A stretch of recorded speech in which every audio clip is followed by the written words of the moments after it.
Sir, stop. Police, stop. Drop your knife. Police!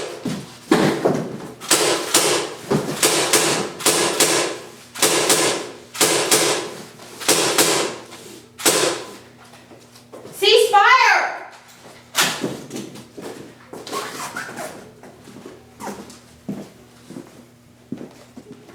Sir, stop. Stop, police. Stop, Drop sir. your knife. Sir.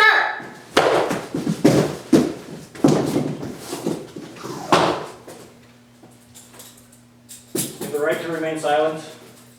Anything you say will be used against you.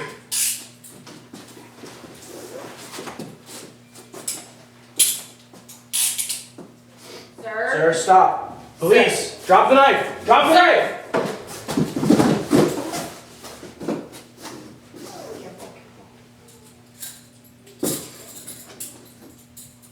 I got this, Officer Sharon.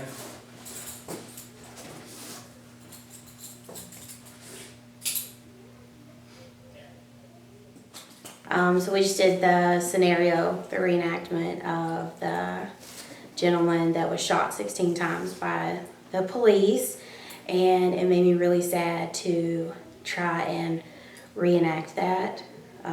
Those kind of extreme, and no one should have to go through that. A mother should never have to lose her son like that, and it made me very sad to have to reenact that.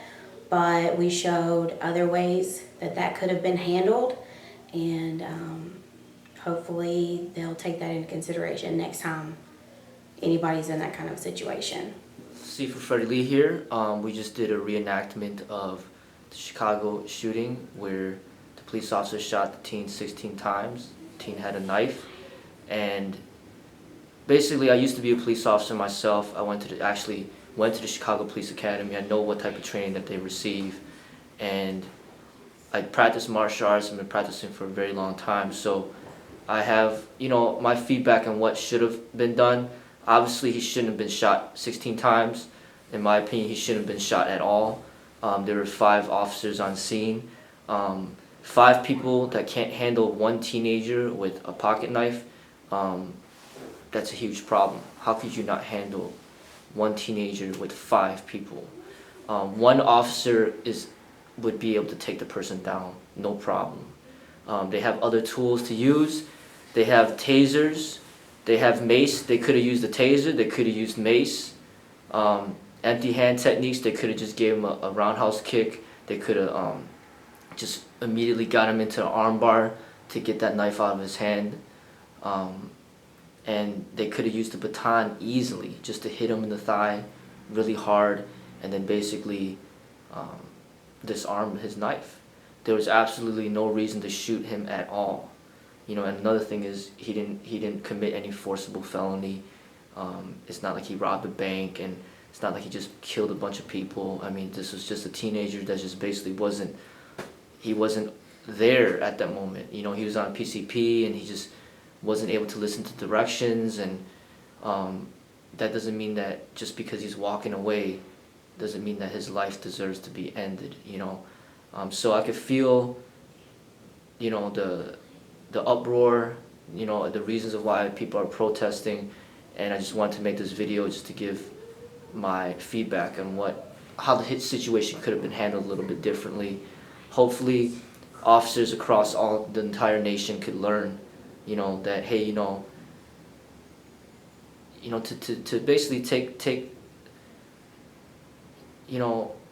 value life more. You should never want to kill somebody, even if you are justified in doing so. You should find another way that you could apprehend the criminal or the suspect without having to, seriously injure the person, I mean, that's one of the main things that I learned as an officer in school, which I really, in the academy, that I really liked, was they had this thing called PPCT, like pressure point control tactics, and it was teaching you how to handle a situation with, the least amount of force necessary, and you learn all these different tactics to how to handle a situation the proper way, That's why you have all these tools. That's why you got backup. That's why you got, as I stated, the taser.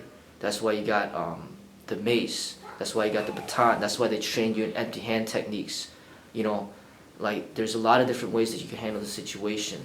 You don't need to pull the trigger all the time just because somebody's not listening to you.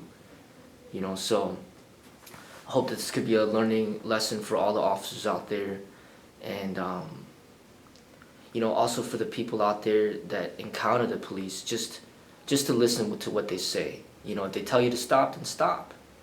You know, because there's officers out there that just really, you know, they're not afraid to pull that trigger. And luckily there was a camera that caught everything, but if there's no camera, there's a good chance that the officer would have never been disciplined. There's a good chance that he'd still be working right now. There's a good chance that the family would have never received any money. They wouldn't have got $5 million. It'd just be another dead person on the streets. And that happens all over Chicago all the time. And, you know, hopefully we could all learn from this and move forward.